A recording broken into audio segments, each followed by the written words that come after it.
अज असां आसारे क़यामत जे मथे कुछ अहम तरीन गुफ्तगू ॿुधण जी कोशिश कंदासीं। क़यामत जा जेके आसार आहिनि उनमें कुछ नंढियूं निशानियूं आहिनि कुछ वॾियूं निशानियूं आहिनि जेको क़यामत अचण खां अॻु में ज़ाहिर थियणियूं आहिनि।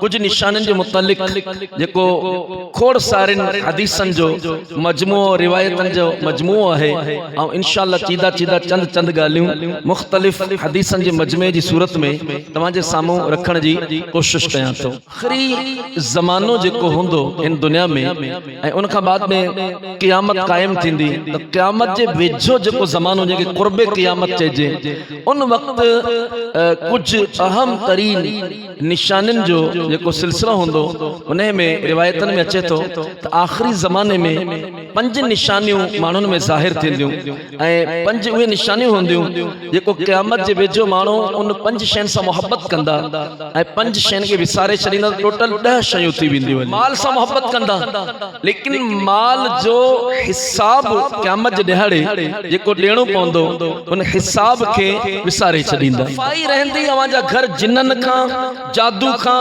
हर शइ खां महफ़ूज़ रहंदा ऐं जंहिं घर में सफ़ाई कोन हूंदी औरतूं बावक़ात नापाक हूंदियूं उन घर में जिन्नात जादू ई सभु शयुनि जो असर थींदो। रहमानिर्रहीम अस्सलातु वस्सलामु अलैका या रसूल अल्लाह व अला आलिका व अस्हाबिका या हबीब अल्लाह। अस्सलातु वस्सलामु अलैका या नबी अल्लाह व अला आलिका व अस्हाबिका या नूर अल्लाह।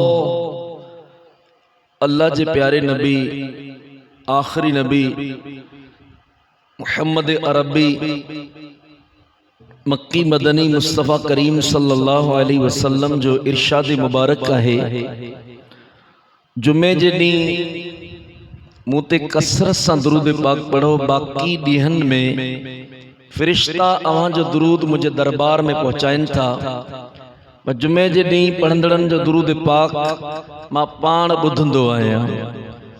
अल्लाह पाक असांखे जुमे जो बरकत वारो रहमत वारो ॾिहाड़ो अता कयो आहे। सभु नियत कयो इंशाअल्लाह जुमे जे ॾींहुं असां बकसरत दुरूद पाक पढ़ण जी कोशिश कंदासीं। सल्लू अलल हबीब सल्लल्लाहु तआला अला मुहम्मद सल्लल्लाहु अलैहि वसल्लम सलातम व सलामन अलैका या सय्यदी या हबीबी या मक्की या मदनी या अरबी या क़ुरैशी या हाशमी या मुत्तलबी या रसूल अल्लाह। मोहतरम इस्लामी भाइरो अज असां आसारे क़यामत जे मथे कुछ अहम तरीन गुफ्तगू ॿुधण जी कोशिश कंदासीं। क़यामत जा जेके आसार आहिनि उनमें कुछ नंढियूं निशानियूं आहिनि ऐं कुछ वॾियूं निशानियूं आहिनि जेको क़यामत अचण खां अॻु में ज़ाहिर थियणियूं आहिनि। उन्हनि मां कुछ निशाननि जे मुतालिक जेको खोड़ सारिन हदीसनि जो मजमूओ रिवायतनि जो मजमूओ आहे ऐं इंशाअल्लाह चीदा चीदा चंद चंद ॻाल्हियूं मुख़्तलिफ़ हदीसनि जे मजमे जी सूरत में तव्हांजे साम्हूं रखण जी कोशिश कयां थो। आख़िरी ज़मानो जेको हूंदो हिन दुनिया में ऐं उन खां बाद में क़यामत क़ाइम थींदी त क़यामत जे वेझो जेको ज़मानो जेके क़ुर्बे क़यामत चइजे उन वक़्तु कुछ अहम तरीन निशानिन जो जेको सिलसिलो हूंदो उन में रिवायतन में अचे थो त आख़िरी ज़माने में 5 निशानियूं माण्हुनि में ज़ाहिर थींदियूं ऐं 5 उहे निशानियूं हूंदियूं जेको क़यामत जे वेझो माण्हू उन 5 शयुनि सां मोहब्बत कंदा ऐं 5 शयुनि खे विसारे छॾींदा। टोटल 10 शयूं थी वेंदियूं हलियूं। उन में हिकिड़ी शइ इहो इरशाद फरमाई वई जॾहिं क़यामत जे वेझो ई मख़लूक वञणु शुरू कंदी त पोइ इरशाद फरमायो युहिब्बूनल खम्सा यानी मोहब्बत कंदा 5 शयुनि सां। उन में पहिरीं शइ इरशाद फरमाई वई त आख़िरी ज़माने जा माण्हू माल सां मोहब्बत कंदा व युहिब्बूनल माल व यनसौनल हिसाब। माल सां मोहब्बत कंदा लेकिन माल जो हिसाब क़यामत जे ॾिहाड़े जेको ॾियणो पवंदो उन हिसाब खे विसारे छॾींदा। त ही रिवायत असांजे साम्हूं आहे। हिन आख़िरी ज़माने जे माण्हुनि जे अंदर छा ई निशानी मौजूद है, इन जे मथे इंशा अल्लाह अज़्ज़ व जल कुछ घड़िन का बाद में असां तफ़सीलन भी ॻाल्हाइण जी अर्ज़ करण जी कोशिश कंदुसि। नंबर 2 इरशाद फरमायो आख़िरी ज़माने जा जेके माण्हू हूंदा व युहिब्बुनल क़स्र व यंसौनल क़ुबूर, ही महलन सां घरन सां बंगलन सां मोहब्बत कंदा ऐं पंहिंजनि क़ब्रनि खे विसारे छॾींदा। अॻिते इरशाद फरमायो व युहिब्बुनल मख़लूक़ व यंसौनल ख़ालिक़, मख़लूक़ सां मोहब्बत कंदा ऐं पंहिंजे रब अज़्ज़ व जल खे विसारे छॾींदा। ऐं अॻिते इरशाद फरमायो आख़िरी ज़माने जा माण्हू गुनाहनि सां व युहिब्बुनल ज़ुनूब व यंसौन तौबा, ही गुनाहनि सां मोहब्बत कंदा लेकिन तौबा खे विसारे छॾींदा। ही रिवायत जामे रिवायत है, असां सब इन जे मथे थोड़ो गौर कयूं। फी ज़माना हिसाब माल सां मोहब्बत ऐं हिसाब के विसारण ई केतिरो आम थींदो वञे पियो। अच्छा क़यामत जो ॾींहुं थींदो, अल्लाह पाक उन माण्हू खां हिसाब वठंदो जंहिं कंहिं दरिया जे किनारे ते वुज़ू कयो ऐं वुज़ू में पानी जा कतरा फुड़ा इज़ाफ़ी इस्तेमाल कया। उनखां पुछो वेंदो त जॾहिं पानी जे जेतिरे वुज़ू में पानी जी ज़रूरत हुई उन खां मथे जेको पानी इस्तेमाल थियो उन जो आख़िर ज़िया करण, इसराफ करण, फजूल खर्च करण छाजे करे तो कयो। असांजो दीन दीन इस्लाम अल्हम्दुलिल्लाह कामिल अकमल मुकम्मल दीन है, दीन फितरत है। दीन इस्लाम सिर्फ चंद गालिन जो नालो कोने, दीन इस्लाम वो वाहिद दीन है। हमारे ॾिठो तो जुमे जो ॾींहुं है उमूमन असांजा माण्हू कब्रिस्तान में वेंदा आहिनि तो कब्रिस्तान में पानी जा लोटा भरे कब्रनि जे मथे पानी हारींदा आहिनि। हालांकि दीन इस्लाम में तव्हां को बि कमु करो था उन जो तव्हांखे क़ुरान ऐं हदीस मां को सबूत हुअणु ज़रूरी है त भई तव्हां किथे पढ़ियो तुंहिंजी को फज़ीलत आहे, जो को सवाब आहे। जेकॾहिं आहे कोन हदीसनि में रिवायतनि में को हिन क़िस्म जो मज़मून ई कोन थो मिले त पोइ ही अल्लाह जी नेमत आहे पानी, ऐं हिन जो क़ब्र ते विझण इन जी को फज़ीलत को पज़ीराई कोन्हे। हिन जो पज़ीराई न हुअण जी सूरत में ई जेको पानी जो ज़िया आहे इस्तेमाल आहे इन जो क़यामत जे ॾियारे तव्हां खां असां खां हिसाब वरितो वेंदो त क़ब्र ते पानी विझण उन वक़्त मुस्तहब आहे। मिसाल जॾहिं मुर्दो ताज़ो ताज़ो दफ़न थी वियो, अॼु दफ़न करण वेंदा उन वक़्तु पानी विझो छाजे करे मिट्टी ॼमी वञे, क़ब्र ढही न वञे, मिट्टी उॾी न वञे। जॾहिं मिट्टी ॼमी वई हली पानी तां 2 टे 4 5 बाल्टियूं विझी छॾियूं, जॾहिं क़ब्र तैयार थी उन खां बाद में उन क़ब्र ते पानी विझण जी को बि फज़ीलत को पज़ीराई किथां खां बि साबित ई कोन्हे। त पोइ ही ज़रूर आहे मुस्तफ़ा करीम सल्लल्लाहु अलैहि वसल्लम हिकु दफ़ो खच्चर जे मथे गधा जे मथे, गधा जी क़िस्म खच्चर आहे जेको घोड़े खां थोरो नंढो उन जे मथे पाण अची रहिया हुआ। खच्चर ईंदे ईंदे ईंदे हिकिड़ी जॻह ते पहुतो। मुफ्ती अहमद यार ख़ान नईमी रहमतुल्लाह ताला अलैह मवाइज़ नईमिया में लिखियो आहे खच्चर पंहिंजा अॻियां ॿई पेर उभा कया आहिनि, ही खच्चर ही बीही रहियो त पाण करीम सल्लल्लाहु अलैहि वसल्लम खच्चर जे मथे ई वेठा हुआ। जॾहिं खच्चर अॻियां पेर करे सिधो थी बीही रहियो त पाण करीम सल्लल्लाहु अलैहि वसल्लम उन खच्चर तां लही इरशाद फरमायो त मुंहिंजा सहाबा हे जेको खच्चर आहे हिन जा 2 पेर, हिन ॿिन्ही पेरनि जे हेठां क़ब्रूं आहिनि। हिकिड़ी क़ब्र हिकिड़े पेर जे हेठां, ॿी क़ब्र ॿिए पेर जे हेठां। इन करे खच्चर क़ब्र ते पेर ई कोन रखिया। अल्लाहु अकबर, हिकु जानवर आहे, अल्लाह जा नबी उन जे मथे सवार आहिनि त उन खच्चर क़ब्र, हालांकि क़ब्र ज़ाहिरी तौर ते मिट्टी बराबर हुई, क़ब्र नज़र कोन ते आई, लेकिन नबी पाक सल्लल्लाहु अलैहि वसल्लम जो मौजज़ो हुयो उन जे जानवर जी नज़र जी कैफियत ई थी त जानवर अंदर जी ख़बर ॾेई रहिया हुआ। त मूंखे ॿुधायो जेको रसूल पाक सल्लल्लाहु अलैहि वसल्लम जे जानवर जे मथे सवारी फरमाइनि उन जानवर जी नज़र तां पर्दा खजी वञनि त ख़ुद मुस्तफ़ा करीम अलैहिस्सलातु वस्सलाम जी निगाह जो छा आलम हूंदो, नज़र जो छा आलम हूंदो। त जेको खच्चर ज़मीन जे अंदर जी ख़बर ॾे त मुस्तफ़ा करीम अलैहिस्सलातु वस्सलाम जी निगाहनि जी छा कैफियत हूंदी। पाण करीम फरमायो सल्लल्लाहु अलैहि वसल्लम ई 2 मुर्दा हिकिड़ो पेशाब जे छंडनि खां पंहिंजो पाण खे न बचाईंदो। असांजी हिकिड़ी तादाद आहे जंहिंने नमाज़ पढ़ो कपिड़ा सही कोन्हे, नमाज़ पढ़ो कपिड़ा सही कोन्हे, जनाज़ो पढ़ो कपिड़ा सही कोन्हे, मस्जिद में हलो कपिड़ा सही कोन्हे। कपिड़ो मुसलमान जो छो सही कोन्हे?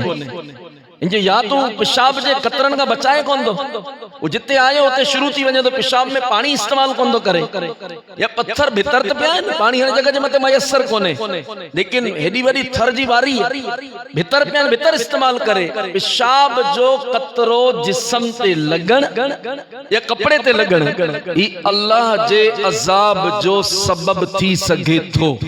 मुसलमान के खपे पंहिंजो कपड़ो पाक रखन। असां वट न औरतन में गाल जी तमीज कोन हुंदी, बारड़ा बाज़ औक़ात जाहिलन में तो मशहूर है ई खीर पींदड़ बार जो पेशाब भी पाक है त पो बटे थोड़ा चाहे वाली देगड़ी में विझी छडो पचाए पी छडो, ये थोड़ी है। पेशाब एक बार जो होजे या हियर जाओ होजे, पेशाब नापाक की नापाक है। ई कोने तो खीर पींदड़ बार जो पेशाब पाक है नापाक है त बारन जा पेशाब वाला कपड़ा भी औरतों धोईंदियूं आहिनि, उन्हनि सां गॾु वॾनि जा कपड़ा भी। हाणे वो कपड़ा सॼा पेशाब वारा लत पत पानी जी वही थर में खोट है। हाणे कपड़ो पाक करण जे तरीके जी बाज़ औक़ात ख़बर ही कोन हुंदी है। हाणे इहे ही कपड़ा पेशाब वारन कपड़न ना मिक्स करे बस थोड़ो मेल लाए छड्यो सुकाए छड्या, हज़रत साहब नमाज पढ़ण आयो कपड़ा पाए मूंखे ॿुधायो मुंहिंजो कपड़ो ही पाक कोने, वो चवंदा असांजी दिल ही कोन थो लगे मस्जिद में, सुकून ही कोन थो मिले, सुरूर ही कोन थो मिले, लज़त ही कोन थी मिले। लज़त किथां मिलदी? कपड़ो ही दुरुस्त कोने, कपड़ो ही पाक कोने। ही घर जे अंदर में शे जो अच्छा जेकने के सफ जे मथे रलीअ जे मथे सवड़ जे मथे बार पेशाब करे, असां जो औरतुन जे मथे वरी आलो कपड़ो ही पोचो दींदियूं आहिनि। पोचो दींदे माना पेशाब पहिरीं हुयो थोरे पासे, हाणे चइनी तरफ़ पखड़ी वियो पूरी रली नापाक करे छॾी। हाणे इन साॻी रली जे मथे असीं बाज़ औक़ात विर्द पढ़ूं, तस्बीहूं पढ़ूं, नमाज़ूं पढ़ूं, ज़िक्र अज़कार करूं, किथां सुरूर मिलंदो? हर गल सफ़ जे मथे ही मस्जिद है, इनजे सफ़ जे मथे बाहर पेशाब कयो, ये तो कोन पाक थी वञे जे मथे आलो कपड़ो फेरे छॾियो, इनके धोइणी पवंदी, इनके धोई सुकाइणी पवंदी।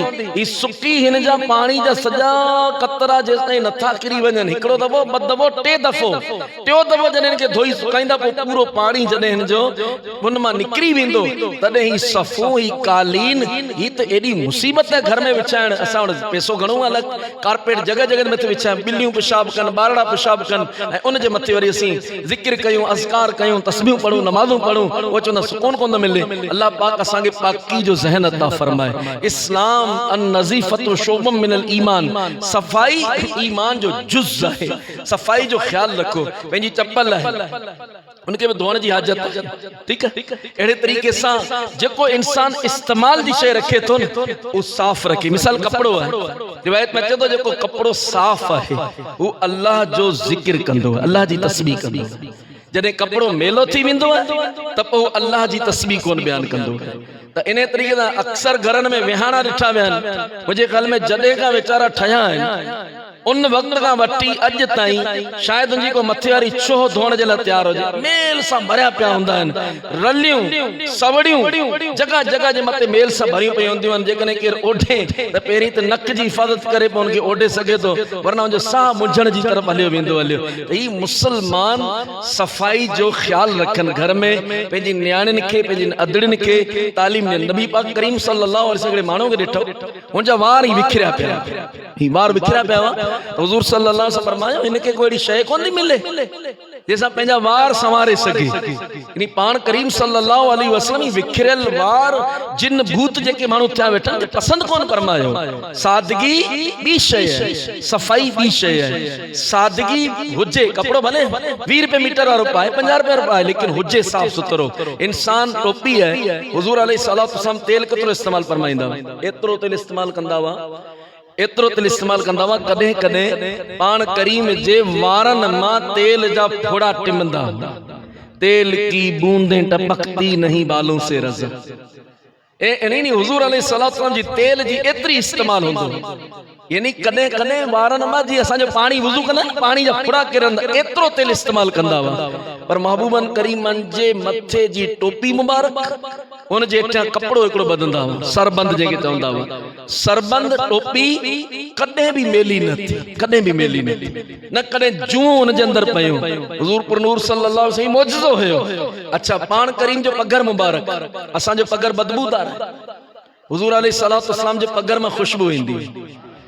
मदीने में जेकॾहिं को शादी हूंदी त मायूं ईंदियूं, माण्हू अर्ज़ कंदा या रसूल न्याणी जी शादी है, असांखे खुशबू ॾियो। खुशबू सुन्नत भी है। तो हुजूर अलैहिस्सलातु वस्सलाम कदे कदे ही बाह मुबारक जे मथे काठी वठी ई पगर वठी शीशी जे अंदर विझंदा ऐं उनके चवंदा इस्तेमाल कयो। वो जे घर में पगर मुबारक रसूल पाक जो विंदो हुयो सल्लल्लाहु अलैहि वसल्लम, वो घर मदीने में नुमाया होंदो, उनजी महक परे का पदरी हुंदी। इतरो यानी हबीब अलैहिस्सलातु वस्सलाम जे पगर में खुशबू, लेकिन इन जे बावजूद नबी पाक सल्लल्लाहु अलैहि वसल्लम अल्हम्दुलिल्लाह बकसरत खुशबू इस्तेमाल फरमाइंदा हुआ। ऐं खुशबू है, खुशबू इस्तेमाल करने से इंसान अंदर नजाकत पैदा थी। कीमती खुशबू इस्तेमाल करने से इंसान जी अक्ल में इजाफो थे, तो अक्ल में वाधारो थे। तो असा वारी शीशी 15 नहीं हले थी, महीनो महीनो ये एतिरो जी शीशी मिड़ई। लेकिन मूं अमीर अहले सुन्नत के ॾिठो है, अमीर अहले सुन्नत शेख तरीक़त क़िबला मोहम्मद इलियास कादरी साहब जॾहिं बि खुशबू लगाईंदा आहिनि त अतर जी शीशी जो ढक लाथो, पूरी शीशी हथ जी तरी जे मथे कल्टी कई, उन खां बाद में जी तेल वांगुरु बाक़ायदा पाण खुशबू इस्तेमाल कंदा आहिनि। एतरी यानी इस्तेमाल ही है। असल में ये भी हिकिड़ो हिस्सो है, मुसलमान है उनके जिस्म में। हाणे इन में बंद लफ्ज़न में कुछ चवण चाहियां तो तव्हां गौर कजो। अक्सर घरन जो माहौल डिस्टर्ब है। औरत मुर्स का शिकायत करे थी, मुर्स औरत का शिकायत करे तो, किथे अनबैलेंस गाड़ियों मन बई, एकड़ी उत्तर में है बी दखण में है। शादी रुगो नाले जी थी वही है, शादी मानू छो तो करे, घर छो तो ठाए, सुकून जे आराम जे लाइ। सजो डी मारा मारी जो ज़हन होंदो, दुकानदारी कारोबार, घर में वने तो सुकून मिले। पखी भी सजो डी अन्न पाणो दाणे जे लाइ डोड़ डोड़ा कंदा आहिनि, ऐं रात जो वनी घर में आराम। घर सुकून जो मरकज होंदो है। असांजा घर सुकून जा मरकज आहिनि। इन गाल जो को अल्लाह करे जिन जो घर हुजे तो वडी गाल थींदी, वरना घरन जे अंदर झंडा पट माहौल है। जो सबब एकड़ो ही भी है, असांजे मर्दन में सफाई जो तस्वुर कोने, असांजी औरतन में सफाई जो तस्वुर कोने। सफाई सुथराई खुशबू ई सब शयूं जैसा इंसान जी तबीयत पसंद करे थी। असां वट वरी तो ख्याल नी जो खुशबू लगायो जिन चोटी विंदो, काड़े में खुशबू लगाई जिन तो, हालांकि जिन खुशबू पसंद ही कोन करे। जिन के खुशबू से ही नफरत है। जिन तो मदबूदार शैन जी तरफ विंदो है। जिन जी खुराक चाहे छिणू, जिन जिन चातो काए हड्डियूं, जिन चातो काए कोयलो, कोयलो हड्डी छेणू गोबर, ई जिन जी खुराक है। जिन खुशबू कने तो पसंद करे, जो खुशबू लगाई तो के जिन चोटी विंदो, ये कोने खुशबू इस्तेमाल करण खपे। इने सा बेशुमार मसाइल हल थिंदा। अच्छा, खुशबू कपड़न ते इस्तेमाल थी, लेकिन वात में भी खुशबू हुअण जरूरी है। अक्सर मानो गुटका सफीना इन किस्म जो शयूं यूज कंदा आहिनि, बाद सिगरेट यूज कंदा आहिनि, ऐं उन्हनि जे वात जी हालत अल अमान वल हफीज। हम मस्जिद में आया अल्लाह जड़ा मलाइक मस्जिद में मौजूद है। एड़ी मखलूक भी अचे थी मस्जिद में, जेको इंसान जे वात में बदबू अचे थी, वो इबादत करना चाहता, उन्होंने तकलीफ पहुंचे थी।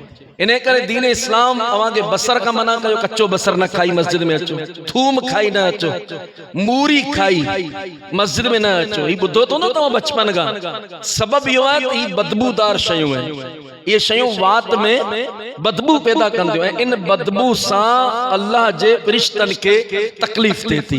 त हाणे जने बसर सा इन सा बदबू पैदा थे थी, त मुझा दोस्तों मिठा इस्लामी बायरो, त बाकी सिगरेट सा कोनी बदबू पैदा बिल्कुल थे थी, तंबाक सा बदबू पैदा थे थी।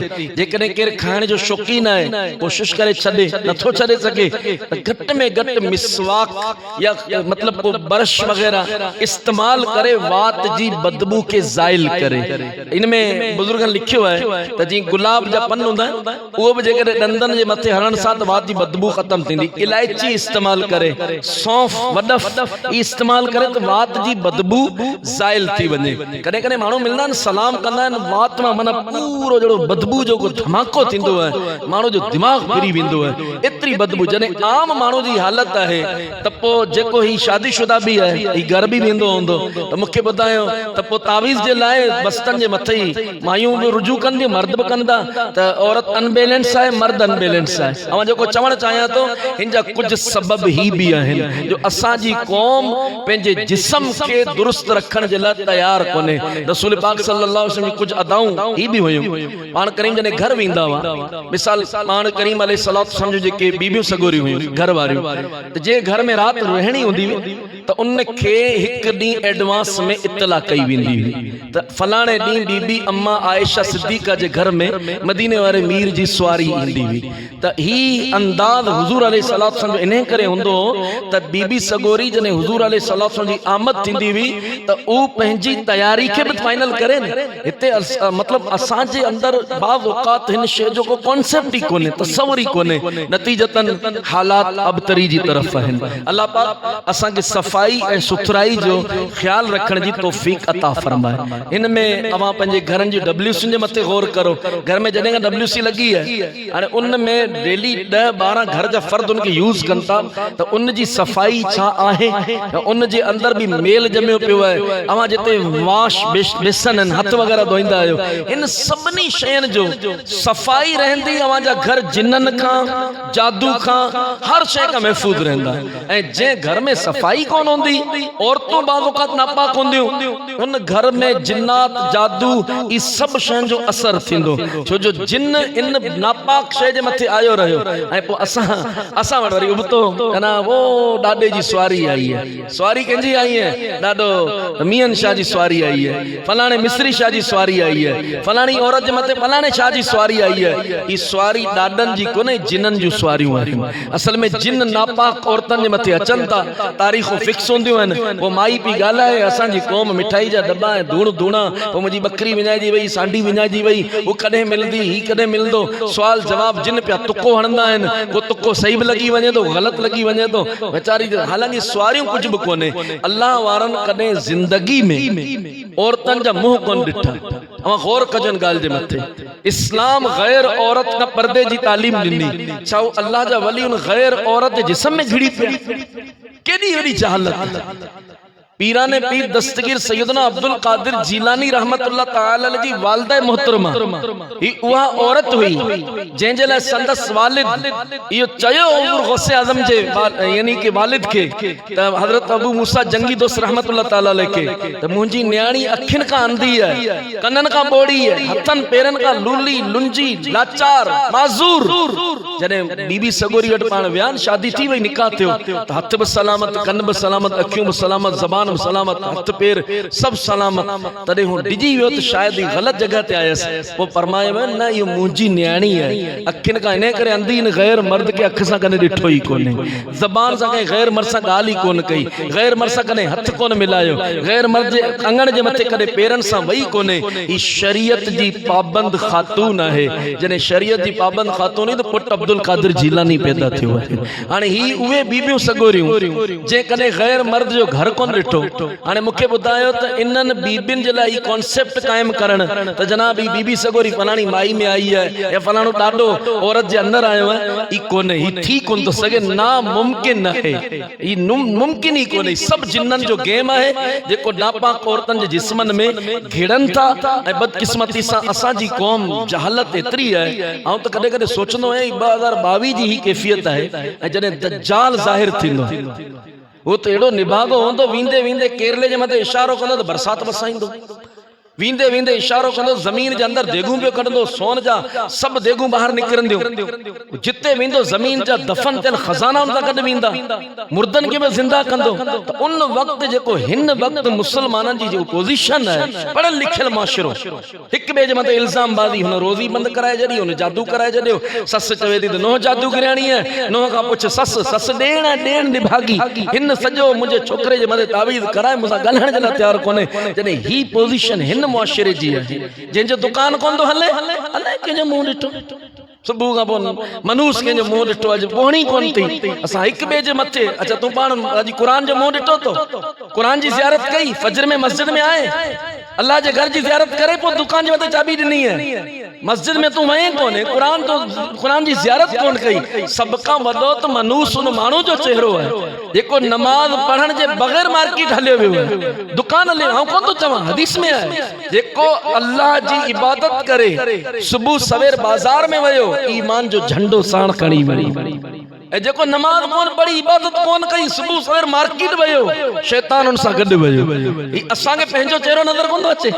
असीं ॿियनि जे मथे इल्ज़ाम लॻाईंदा वञे, कंहिंजी शक्ल ॾिठी, कंहिंजो मुंहुं ॾिठो, अॼु मोणी कोन थी, अॼु के निभागे के आमू साम्हूं थिया आहियूं। दुरुस्त कोन्हे, इंसान पंहिंजो पाण खे ॾिसे। ऐं पंहिंजी जाइज़ो वठां मथे जे वारनि खां वठी पेरनि ताईं त मुंहिंजे अंदरि जेके कमज़ोरियूं आहिनि उनखे दूर कयां त जीअं आऊं अल्लाह तबारक व तआला जो क़ुर्ब हासिल करण में कामयाब थियां। इंशाअल्लाह असांजो घर अमन सुकून जो मरकज़ बणजी वेंदो जेकॾहिं असांजे अंदरि सफ़ाई जो कॉन्सेप्ट क़ाइमु थी वेंदो। हलियो कोशिश कबी इंशाअल्लाह अज़्ज़ व जल। त मुंहिंजा दोस्तों मोहतरम इस्लामी भाइरो, रसूल पाक सल्लल्लाहु अलैहि वसल्लम हदीस पाक जो शुरू में मैं अर्ज़ कई, आसार क़यामत में वापस उन पासे मोटूं था। इरशाद फरमायो आखिरी ज़माने में जेको माण्हुनि जी कैफियत हूंदी वो माल सां मोहब्बत कंदा, हिसाब के विसारे छॾींदा।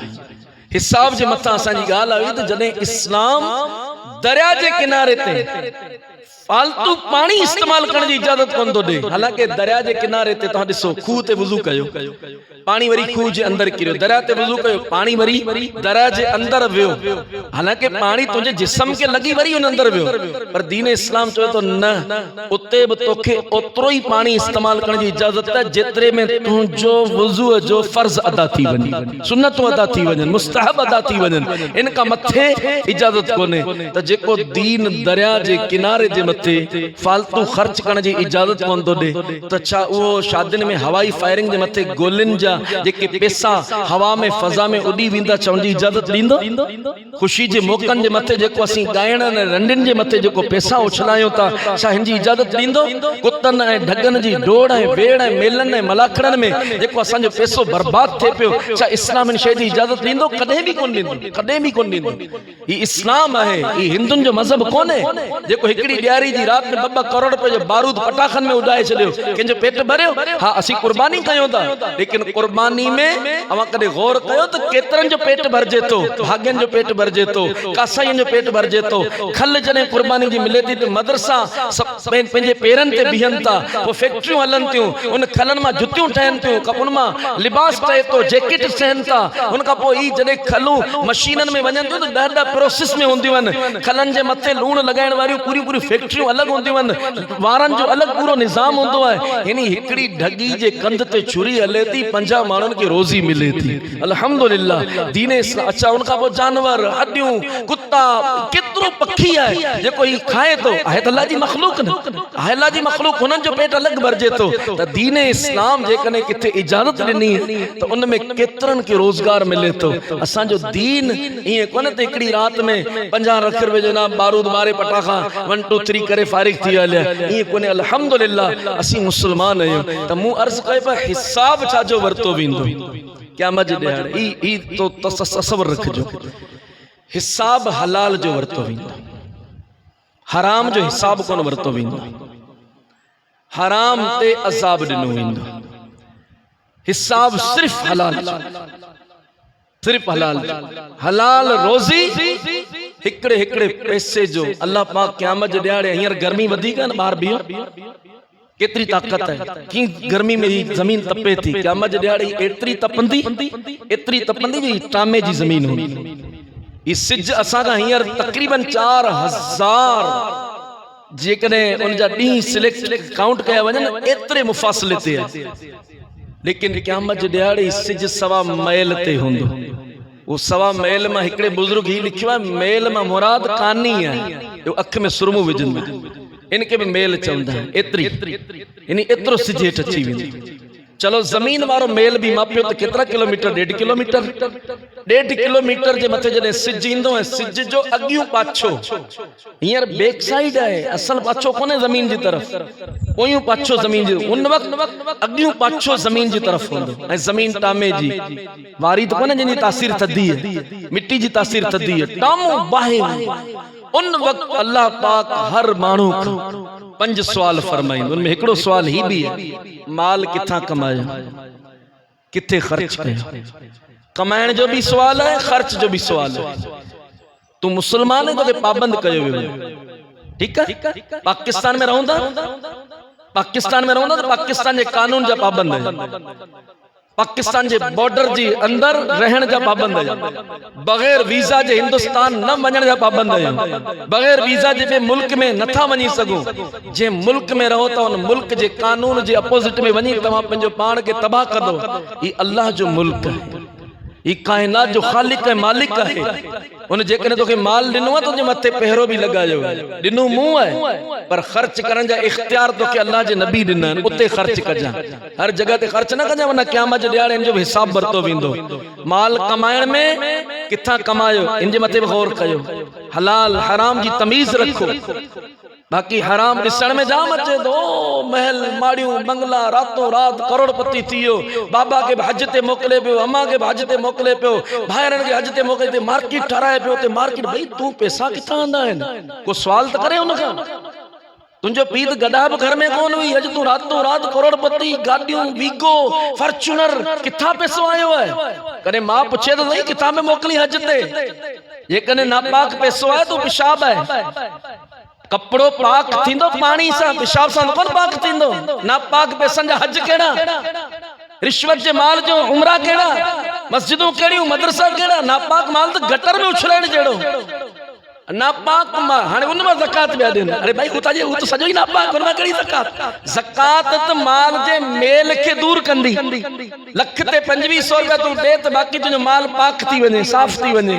ई त लख रुपया ही नापाक है। इनमें तू 2500 जा 50,000 दी तने पाक कोन थींदा।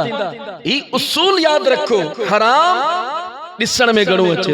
अक्सर मिसाल मुफ्ती साहब अहमद यार खान नईमी रहमतुल्लाह तज ॾींदो आहियां। मुफ्ती साहब फरमाइंदा बकरियूं साल में हिकिड़ो दफ़ो वियामनि थी, रिड्डू हिकिड़ो दफ़ो या ॿ दफ़ा, डगी हिकिड़ो दफ़ो वियामे थी। लखे जानवर कुसजन, पर हिननि जा वलर बाक़ी आहे। हिननि जा वलर ख़त्म कोन था थियनि। कुतियूं 10-10 बच्चा ॼणनि थियूं, ॿिलियूं 8-8 गुल बच्चा ॼणनि थियूं। हुननि जा फुंगड़ा एतिरा सॼा आहिनि, ॿिलियुनि जा कुतनि जा गुलर 10-10 12-12 14-14। न को केरु कोहण वारो, पर हुननि जी नस्ल में बरकत कोन्हे। मूंखे ॾेखारे त केरल में 55 कुतनि जो वलर वञे पियो, 100 मत ॿिलियुनि जो वलर वञे पियो। कोन इको दुको किथे किथे को नज़र अचे थो। छो आमदनी जाम है, बरकत कोन्हे। बरकत इन करे कोन्हे त हू अल्लाह पाक जल्ल सुब्हानहू जी राह में कदे खर्ची कोन तो थे। हलाल में अल्लाह पाक बरकत रखी है। हराम ॾिसण में जाम अचे तो। जने वींदो हिकड़े अस्पताल जे टेस्ट में लाख रुपया वेंदा, हिकड़े इंजेक्शन में 70,000 वेंदा। 4 10 डी 15 डी महीनो जने अस्पताल में रहयो न, ई करोड़ रुपया उते ॾई वापस मोटंदो, घर में रली भी कोन बचंदी।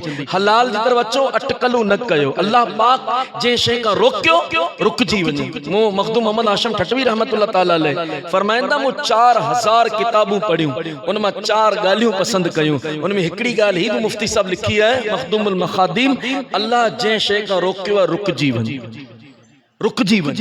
जे नथा रुकजी सको त पो अल्लाह जे मुल्क मां बाहर निकरी। अल्लाह जे मुल्क में रहो ता अल्लाह जी रोकल शे का छो कोन रुको। अवा रोड छो टोड़िया आहिनि ॿुधायो।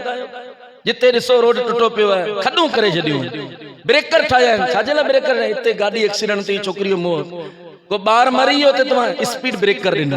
स्पीड ब्रेकर गाड़ी वारे के रोकण जे लाइ ठाहियो। केरल वारनि ठाहियो न स्पीड ब्रेकर, त भई हिते ॿारनि जी पब्लिक आहे, समूह अस्पताल आहे, नियाणियूं ॿारड़ा स्कूल वञनि था, गाॾियूं स्पीड में एक्सीडेंट न कनि। रोकण जो को मक़सद हूंदो आहे न। जॾहिं हिकिड़ो दुनियावी दिमाग़ वारो माण्हू स्पीड ब्रेकर ठाहे तो उनजो को रीज़न है, सबब है, त वो खालिक के कायनात है, मालिक उन शे का रोकियो। असीं उन में हथ पिया विझूं, असीं नांगन जे बिरनि में हथ विझूं, असीं तबाही में हथ विझूं। अल्लाह पाक हराम का रोकियो, रुकजी वञो, खत्म थी वई गाल। केतिरो उन में फ़ाइदो नज़र अचे, छॾे ॾियो, छॾे ॾियो। फ़ाइदो कोन्हे, नुक़सान है। ई ज़ाहिरी तौर ते फ़ाइदो है। मूं अॼु ताईं हराम खोरन के सुखियो कोन ॾिठो, अॼु ताईं कोन ॾिठो। उन्हनि खे चैन कोन्हे, सुकून कोन्हे। 2-2 4-4 गोरियूं खाई मुआ पिया, लेकिन निंड कोन्हे, आराम कोन्हे, राहत कोन्हे। छो? गुनाह गुनाह ई पंहिंजो बदलो वठंदो, ई तावान वठंदो। ई ज़हन में रखिजो। गुनाह विसारिया कोन वेंदा आहिनि। ई पंहिंजो बाक़ायदा तव्हांखे निपूड़े छॾींदो, तव्हांजी ज़िंदगियुनि जा सुकून तबाह करे छॾींदो। हुज़ूर अलैहिस्सलातु वस्सलाम जी हदीस पाक से ॿुधजो, फरमायो शहवत परस्ती न कयो। शहवत परस्त आका झांकी परायूं औरतूं ॾिठी, माटी जोत से कहिड़ी फुटरी जाए पई। ई फुटरियूं औरतूं परायूं ॾिसी फेसबुक जे मथे अस्तगफिरुल्लाह दोस्तियूं करण, मिस कॉलूं ॾियण, पराया लोढ़ा लताड़न, परायनि न्याणियुनि खे ताकण झांकण, ई शहवत परस्ती आहे, नफ्स जी पैरवी। हदीस पाक में चए थो न कयो, न कयो, न कयो। ही हिकिड़ी घड़ी जंहिं कयो न, हिकिड़ी घड़ी अल्लाह पाक उनजी ज़िंदगी में डिघो गम ॾेई छॾी। वो गम उनके खुदकुशी जे मथे मजबूर करे छॾे। छा तव्हां माण्हू जेके मरन पिया, अक्सर माण्हू शादी में नाकामी, अखे में लटकी, करंट लगाए, शॉट लगाए, गोलियूं हयूं, ई छो इन्हनि जी ज़िंदगी में सुकून जा पखी उड़ी वञनि। ई गुनाहनि जी नहूसत, ई गुनाह जो बदलो जेको इंसान खे, अच्छा जॾहिं सुकून कोन थो मिले त मस्जिद में केरु अचे। अल्लाह पाक ज़िक्र में बरकत रखी, सुकून दिलिन जो मोमिन जे लाइ, अला बि ज़िक्रिल्लाहि तत्मइन्नुल क़ुलूब, बेशक अल्लाह जे ज़िक्र में दिलिन जो चैन आहे। असीं चैन सिगरेट का शुरू थींदा आहियूं चरस ताईं, चरस का शुरू थींदा आहिनि शराब ताईं, शराब का शुरू थींदा आहिनि फिल्मनि ताईं। असीं सुकून जे लाइ वरी उबते वेंदा आहियूं, उल्टे रस्ते। सैयदी आला हज़रत फरमाईंदा उजड़ रस्ता छॾे ॾे। त मुंहिंजा मोहतरम इस्लामी भाइरो, अॼु भलारो ॾींहुं आहे, नियत कयो थोरो मिले न। हज़रत उमर फारूक आज़म जो कौल ॾाढो ख़ूबसूरत आहे, फरमाईंदा मुंहिंजे वेझो मौत जो बेहतरीन वक़्त ई आहे, आऊं बाज़ार में तगारी खणी पंहिंजे बच्चनि जे लाइ रोज़ी कमाए रहियो, ऐं उन वक़्तु इज़राइल अलैहिस्सलाम मुंहिंजी रूह कब्ज़ करे त आऊं अल्लाह सां इन हाल में मिलां जो आऊं पंहिंजे बच्चनि जे लाइ रिज़्क़ हलाल जी जुस्तजू में दुनिया में हलियो। बेहतरीन वक़्तु मुंहिंजे लाइ मौत जो हुओ। आऊं हराम न, हलाल तव्हां कमायो, इंशाअल्लाह त असांजे घरनि में राहत, सुकून, आराम सभु कुझु नसीब थी वेंदो। त मुंहिंजा मोहतरम इस्लामी भाइरो, हिसाब जी तयारी कयो, हलाल हराम छॾे ॾियो। उन ते त अज़ाब आहे, डायरेक्ट अज़ाब ॾिनो वेंदो, छो हराम कमायो जॾहिं अल्लाह मना कयो, छाजे करे कमायो। हदीस पाक जो ॿियो हिसो अल्हम्दुलिल्लाह असांजा अॼु जे हिन दुआ इस्तिस्का इज्तिमा जा रुकन शूरा जेको पूरो बाबुल इस्लाम सिंध जा निगरान भी आहिनि, अल्हम्दुलिल्लाह हाजी कारी अयाज़ अत्तारी मद्दज़िल्लाहुल आली भी अची विया आहिनि। वुज़ू करे इंशाअल्लाह चंद मलफूज़ा तव्हांखे ॾींदा, ऐं नियत इहा आहे त इंशाअल्लाह अज़्ज़ व जल असां हाजी साहब जो मुख़्तसर बयान थींदो, नमाज़ जुमा अदा कंदासीं। नमाज़ जुमा खां बाद में इंशाअल्लाह ईदगाह में नमाज़ इस्तिस्का जी ज़रूरत इन करे बरसात जी कमी आहे ऐं खूह सुकंदा वञनि पिया। हिन वक़्तु अॻियूं जेको दौर आहे ॿुधायो वञे पियो त हाणे जेको जंगूं थींदियूं उहो जंग ज़मीननि ते कोन थींदी, पाणी ते जंगूं थींदियूं, छो जो पाणी दुनिया मां ख़तम थींदो वञे पियो। जॾहिं बरसात नथी वसे, ग्लेशियर जेके आहिनि उहे ॻरनि नथा, ऐं ग्लेशियर उहो पूरा बर्फ़ जा पूरा जबल आहिनि जेको सदियुनि खां मौजूदु, सदियुनि खां। त हाणे इन करे पाणी जे मथे हर तरफ़ डैम ठहिण शुरू थी विया आहिनि, हर मुल्क पाणी छॾे नथो। जेकॾहिं इंडिया पाणी न ॾे त पाकिस्तान में पाणी अचे किथां? ज़ाहिर ॻाल्हि आहे उते पाणी गिलगित खां शुरू थियो, जेकॾहिं गिलगित वारा हू करे छॾनि त सिंध में पाणी पहुची नथो सघे। त पाणी जी किल्लत जो सबबु बरसातूं न वसण, ऐं बरसात न वसण जो सबबु मुसलमाननि जो ज़िना जे अंदरि मुबतला थियणु ऐं ज़कात न ॾियण जे करे अल्लाह बरसातूं रोके छॾे थो।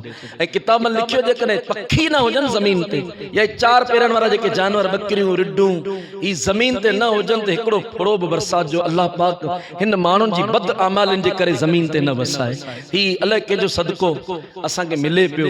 त अल्हम्दुलिल्लाह अमीर अहले सुन्नत शेख तरीक़त हींअर जेको ग्लोबल वार्मिंग आहे पूरी दुनिया में, यानी एॾी गर्मी, एॾी शिद्दत, बरसातूं अनबैलेंस, गर्मियूं अनबैलेंस, सर्दियूं अनबैलेंस, हिन जा सबब, हिन में हिकिड़ो सबब ही बि आहे त असां वटि वण जेके आहिनि कटिया वञनि पिया, शजरकारी ख़तम थियण जी सूरत में बरसात नथी वसे। ऐं वियो आहियां अफ्रीका में, मूं गौर कयो आहे अफ्रीका में वण जाम आहिनि, जिते वण उते ॾींहुं राति बरसातूं वसनि, ॾींहुं राति बरसातूं वसनि। जिते वण कोन्हे उते बरसातनि जी कमी थी वञे थी। बरसात न वसण जे सबब असीं सभु तंगी में अचूं था। लिहाज़ा मुंहिंजा मिठा इस्लामी भाइरो, अॼु स्पेशली तौर ते नमाज दुआए इस्तिस्का जेको बरसात जे लाइ इंशाअल्लाह घुरी वेंदी उन जा तरीक़ेकार भी इंशाअल्लाह कारी सब बयान फरमाईंदा। किताबन लिखियो जने बरसात न वसे त तव्हां जंगल में वञो बकरियूं गॾु वठी वञो। ठीक है, हिकिड़ी किताब में रिवायत में रिढूं वठी वञो, ॿारड़ा वठी वञो, सगीर ॿार वठी वञो, मथो उगाड़ो करे आजिज़ी सां निवड़त सां नमत सां ही भी आयत हथ उबता ही सुबतो हथ इन अंदाज में दुआऊं घुरो 3 ॾींहं मुसलसल। अल्लाह पाक अवां जे मथे ॿारनि जे सदके बकरिन जानवरनि जे सदके रहमत जा मींह वसाईंदो। त अल्हम्दुलिल्लाह पूरे पाकिस्तान में अज जो दुआए इस्तिस्का जो ॾिहाड़ो मल्हायो वञे पियो, पानी जी शदीद किल्लत थींदी वञे पई। इंशाअल्लाह अज़ वजल अज केरलो में भी ही आहे कलाकनि जो हिकिड़ो पीरियड हूंदो। तव्हां सभिनी खां रिक्वेस्ट कयां थो त अल्हम्दुलिल्लाह अज दावत इस्लामी जो आलमी मदनी मरकज़ फैज़ान मदीना कराची में भी दुआए इस्तिस्का जो इंतजाम है। असांजो अज जो ही केरलो जो इज्तिमा इंशाअल्लाह हितां खां लाइव असांजे कैमरामैन भी मदनी चैनल जा दावत इस्लामी जा आयल आहिनि। हितां खां जेको ईदगाह खां लाइव मदनी चैनल जे मथे इंशाअल्लाह ॾेखारियो वेंदो। पूरी दुनिया केरलो खे भी ॾिसंदी ऐं केरलो वारा दुनिया में ॾिसंदा। अज जी दुआ जो सिलसिलो इन हवाले सां रखियो वियो आहे। इंशाअल्लाह चंद घड़ियुनि में रुकने शुरा अल्लाह जी रहमत सां दावत इस्लामी जा जेके आहिनि अवां जे ॻोठ में आया आहिनि, अॻे भी ईंदा रहंदा आहिनि, पर हाणे अल्हम्दुलिल्लाह जी स्पेशली तौर ते तव्हां सभिनी खे दावत आहे। लंगर जो भी एहतमाम सभिनी जो कयल आहे, ॾिसी था वठूं त नमाज खां बाद में लंगर पहिरीं करणो आहे या दुआ इस्तिस्का खां बाद करणो आहे, करे वठंदासीं। मोहतरम इस्लामी भाइरो, अल्लाह पाक जी रहमत सां दावत इस्लामी दीन इस्लाम जे मुख्तलिफ शोबन में दीन इस्लाम जी खिदमत करे पई। ज़ाहिर ॻाल्हि आहे इंसानी ज़िंदगी जे लाइ खोड़ सारे शयुनि जी ज़रूरत है। इंसान ज़िंदा रहे तो मानी जी ज़रूरत है, पानी जी ज़रूरत है, हवा जी ज़रूरत है। अहिड़े तरीक़े सां आहे त उनखे तालीम जे लाइ स्कूलनि जी ज़रूरत है, मदरसनि जी ज़रूरत है, उलमा जी ज़रूरत है। जेकॾहिं आलिम खे तव्हां रुख़सत करे छॾो त पोइ सुबुह जो गुस्ल केरु ॾींदो, मैयतनि खे जनाज़ा केरु पढ़ाईंदो, क़ब्रिस्ताननि में केरु लाहींदो। राति हिकिड़े जनाज़े में असीं हुआसीं, आऊं होर कंदो रहियोसीं त चुप थी बीठो, 20 माण्हू हुआ ॻाल्हाइण न को ख़बर न को चार। मतलब हालांकि क़ब्रिस्तान इबरत जी जगह है। ही लायो, ही करो, ही करो, ही करो, माना सब लॻो त कोई इंजीनियर गॾिया या मिस्त्री अची गॾु थियनि क़ब्र जे मथे। ऐं हिकिड़े माण्हू खे ख़बर कोन्हे त मैयत खे कहिड़ी पासराटी सुम्हारियो वेंदो। पहिरीं हिननि सिधो सुम्हारे छॾियो मैयत खे, पोइ सां हाणे मुंहुं काबे जे मुंहुं हाणे करे ॾेखारो, थी वञे तव्हांखे सलाम कंदो। जॾहिं हिकिड़ी मैयत सिधी सुम्ही रही ऐं रूह निकिरण खां बाद में जिस्म त बिल्कुलु लकड़ थी वञे थो, काठी थी वञे थो, मुंहिंजो चेहरो कीअं थो फिरी सघे काबे जे तरफ़, सवाल ई कोन थो पैदा थिए। मैयत खे क़ब्र में लाहिण जो तरीक़ो त उनखे साॼी पासराटी रखियो वञे, यानी ही दीवार आहे क़ब्र जी, ही दीवार आहे त मैयत जा पुठा आहिनि दीवार खे लॻल। मैयत साॼी पासराटी जॾहिं अची वेंदो त ऑटोमेटिकली उनजो मुंहुं काबे वारे पासे थी वेंदो हले। ही सुन्नत ही है। हिन अंदाज में क़ब्र जी दीवार सां उनजा पुठा रखनि, हिन अंदाज में मैयत सुम्हे। असीं सिधो सुम्हारूं था ऐं पोइ पिया वेचारे जे कंध खे मरोड़ींदा आहियूं, तकलीफ़ ॾींदा आहियूं मैयत खे। कंध मुरंदो ई कोन, रूह निकिरी वई, कंध साकिन थी वियो हले। ख़बर कोन्हे तरीक़ो छा आहे, लेकिन ॻाल्हाइण में ओ हो सभु मुफ्तियाने किराम गॾु थी वञनि था। ऐं ख़बर बि आहे पेट जे सूर जी दवा डॉक्टर ॾींदो या मोची ॾींदो? डॉक्टर ॾींदो। या मोची वटि वेंदा यार 2 टे टांका लॻा, अॼु पेट में सूर आहे। जंहिंजो कमु उनखे समझ में अचे। ख़बर है तो मज़हबी माण्हू बीठो तो उनखां पुछी वठो त अच्छा औरत है त मूं चयो भई इनजा महरम जेके महरम हुए जंहिंसां निकाह हमेशा जे लाइ हराम है।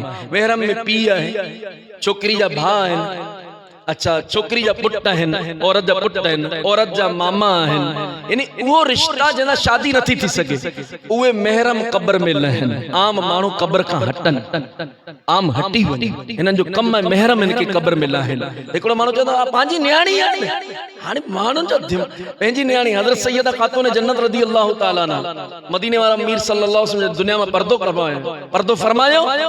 बीबी सगोरी जे लबन ते कॾहिं मुर्क कोन आहे, कॾहिं मुर्क कोन आहे। उदास हिकिड़ो ॾींहुं हिकिड़ी यमन जी बांदड़ी चवे थी त असांजे यमन में जॾहिं औरत इंतकाल कंदी आहे त पोइ उनजी खट जे मथे खजी जे पननि सां झोपड़ी ठाहींदा आहिनि। उन में एतिरी घाटी हूंदी आहे जो उनजे कफन ते बि कंहिं गैर मर्द जी नज़र कोन पवंदी आहे। बीबी सगोरी चयो त मां यमन जी बांदड़ी खे चयो मूंखे उहो ठाहे ॾेखार। वो औरत वही खजी जो टारियूं पटे है वो खट जे मथे झोपड़ी ठाई आल बिल्कुल टारियूं ॾेई जी माण्हू लांडी ठाहींदा आहिनि लांडी ठाहे ॾेखारी बीबी सगोरी ॾिठो त एतिरी घाटी हुई त उन में अंदर जी को शइ नज़र कोन्हे त बीबी सगोरी मुस्कुराइण लॻी मुरकण लॻी ऐं रिवायत में अचे थो पाण फरमाए जॾहिं आऊं दुनिया में वञा त फातिमत ज़हरा जी चारपाई ते अहिड़ी झोपड़ी ठाहे जो कंहिं गैर मर्द जी मुझे कफन ते भी नजर न आवे औरत जो एतिरो हुकुम है लिकाइण जो हाणे को चए तो पंहिंजी न्याणी है हिते सभु न्याणियूं आहिनि त पोइ शादी छाजे लाइ कई है को त गैर आहिनि जंहिं सां शादी कई है ये तो कुरान चवे तो इन्नमल मुमिनून इख्वा मुसलमान पाण में भाइर भाइर मर्द भाइर औरतूं भेणूं शादी निकाह कीअं थींदो भई कुछ त गैर औरतूं आहिनि ओतिरो को मर्तबे जे लाइ चयो वियो त तव्हां पाण में इत्तेफाक इत्तेहाद सां रहो लेकिन पीर आहे पीर जे लाइ मुरीदियाणी बि गैर औरत पीर जो निकाह मुरीदियाणी से थी सके तो पीर जे लाइ मुरीद मुर्शिद गैर मर्द है अच्छा बाज़ औक़ात गैर मर्द कौन भी हुंदो मिसाल आऊं पीर आहियां मुंहिंजी छोकिरी जेकॾहिं मुंहिंजी मुरीद थी सके थी तो महरम है मुंहिंजी घरवारी मुरीद थी सके थी तो महरम है लेकिन इन खां अलावा बाक़ी जेके औरतूं हूंदियूं उहे पीर साहब सां जेकॾहिं मुरीद थियण चाहिनि थियूं तो औरतूं त गैर ई थियूं न पीर साहब जो निकाह थी सके तो उन जे विच में भी पर्दो आहे को हिकड़ी हदीस साबित कोन करे सघंदो त पीराने पीर दस्तगीर औरतन के विहारे उनके हथ में हथ करे मुरीद कयो हुजे मदीने वारा मीर सल्लल्लाहु अलैहि वसल्लम कदे भी न औरत जे हथ में हथ ॾियण हराम है हदीस पाक में चतो जे गैर औरत सां हथ मिलायो क़यामत जे ॾियारे हथ के जहन्नम जी बाह जी केचन सां कपियो वेंदो इस्लाम दीन है हिकिड़ो हिते असां वटि अस्तगफिरुल्लाह मतलब एतिरी हालत अजीब अचो अचो अचो अचो अचो पंहिंजा घरनि तव्हां ना वरी कहिड़ा पर्दा सईदनि जा घर ते कोन्हे छा मतलब पर्दो रुगो सईदनि जे घरनि ते छा तुंहिंजे मुंहिंजे घर ते पर्दो कोन्हे छा हुन दौर में ही उहो दौर है हींअर मथियां 10 ॾींहं अॻु जी ॻाल्हि गुजरांवाला में 2 महीना अॻु में ठट्टे में या कब्रिस्तान में मुर्दा औरत के कढे उन सां बदकारी कई वई चामा कौन पढ़ियो गुजरांवाला में छोकरी दफन थी है माजूर छोकरी रात जो को बदबख्त वियान उनकी कब्र में लाश कढे उन सां जिना कयो ही उहो दौर है नफ्स परस्ती जो इन दौर में असी एतरा लापरवाह भाई केर भी है दोस्त है फ्रेंड है चाचे जो छोकरो मासी जो अमा विहारियो अलग बैठक में विहारियो पीर साहब की इज्जत दियो रली विचाए दियो जेको भी खिदमत है सैयद है आले रसूल है इज्जत कयो लेकिन घर जा जेके मामलात आहिनि उन जे मथे नजर रखो मदीने वारे मीर सल्लल्लाहु अलैहि वसल्लम फरमायो जन्नत जे दरवाज़न ते हिकड़ी तहरीर केड़ी हर दरवाजे ते लिखियल है जन्नत दयूस जे लाए हराम है दयूस केर दयूस चंदन बेगैरत जे कोई गाल जी परवाही कोन करे तिन जो न्याणियों इनजी घरवारी के गैर मर्द सा मिले पई इनके को टेंशन कोने जेको पंहिंजे खानदान पंहिंजे घर जे मते गैरत कोन तो खाए उन माण्हू जो जन्नत में दाखिलो कींदो हिकिड़ो सहाबी हुयो घर आयो तो बीबी सगोरी दरवाजे ते बीठी हुई तलवार कढी मतलब जोर सां वार करने जी सिसी रहण जी कोशिश अने बीबी सगोरी हथ बधे चवे थी मुखे कत्ल भले कर पर थोरो अंदर हली ॾिस पो मुखे कत्ल कर जॾहिं अंदर वया ॾिसण हिकिड़ो वॾो नांग हुण कढी बीठो वो नांग ॾिसी थी बीबी सगोरी चई आऊं कॾहिं दरवाजे ते कोन आयसि इन नांग मुखे दरवाजे ते मजबूर कयो उन सहाबी नांग के डंग लठई वो नांग उन सहाबी ते हमलो करण में कामयाब थियो डंग आयो वो सहाबी शहीद थी विया शहादत माने विया असां जो दीन कामिल दीन मुकम्मल दीन अकमल दीन इन सबनी उसूलन के इंशाअल्लाह असां तवां सब अमल कंदासीं अल्लाह जी रहमत सां बरकत नसीब थींदी जी तो मुझा मोहतरम इस्लामी भाइरो तो असां जे गुफ्तगू के अगते वधाइण के क्लोज कयूं था तो नियत कयो अल्लाह पाक असां तवां सबनी के जे शय जो हुक्म दिनो जे मथे अमल करण जी कोशिश कंदासीं हदीस पाक में बी शय आई आखिरी ज़माने जा माण्हू मखलूक सां मोहब्बत कंदा खालिक रब के विसारे छॾींदा हींअर मखलूक सां मोहब्बत आहे एतिरी मोहब्बत मिसाल तव्हां रहमा बिरादरी समेजा बिरादरी कुंभार बिरादरी नोड़ी बिरादरी XYZ मैयत थे किथे ओ बॉर्डर ते गाड़ियुनि जूं केना वञो यार बिरादरी में माण्हू गुज़ारे वियो शादी जी दावत अच्छा हिन जनाज़े में शिरकत करण फर्ज हो नमाज फर्ज मस्जिद में अचण फर्ज हो जनाज़े में न विया क़यामत जे ॾियारे पुछा तो कोन ॾिनी त जनाज़ो छो कोन पढ़ियो। जनाज़े में हिकिड़े माण्हू राज में शिरकत कई, सभिनी जे मथां फर्ज़ लही वियो, फर्ज़ किफ़ाया आहे। जंहिं शइ जी पुछा कोन्हे उन जे लाइ भाड़ो बि भरूं पिया। गाॾी घणे में कई 10,000 रुपया, तो ते 1000 रुपया करे आई जनाज़े में। अच्छा मस्जिद में 1000 रुपया ॾेई अचो न, फ्री में अचो त। जंहिंजो हिसाब क़यामत जे ॾियारे वरितो वेंदो उहो 5 नमाज़ूं बग़ैर पैसनि जॾहिं मस्जिद में कोन था अचूं, पैसा ख़र्च करे असीं परे वञूं त ख़बर पई सवाब जे लाइ न, बिरादरी मखलूक जे लाइ।